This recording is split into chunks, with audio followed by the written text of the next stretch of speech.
broke up and he started his solo thing.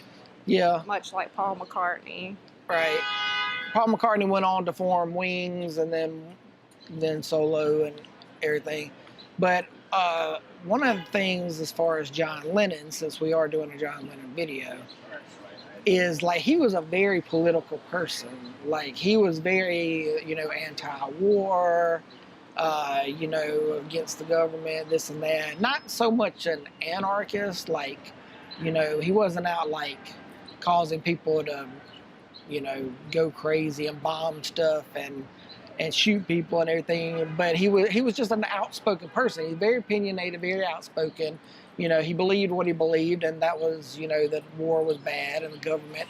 And it got to the point to where he was so outspoken and everything like this that President Nixon actually tried to get him deported while he was living here. So that'll tell you, and part of the controversy on the other side of politics that people had a problem with John Lennon was the fact of one of his famous quotes of being, "We're now bigger than Jesus," talking about him and the Beatles.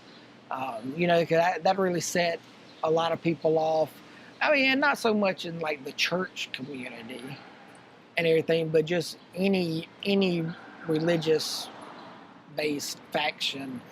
Because, Jesus is a very big, religious figure, and for him to be like, "Oh, we're bigger than Jesus," that kind of set a lot of people off. So that you had the political side that, was fighting with him, Nixon, and then you had the other people with him with that quote. So, but regardless of those things or whatever, I mean, there's no denying that he was a very creative and talented, musician, artist.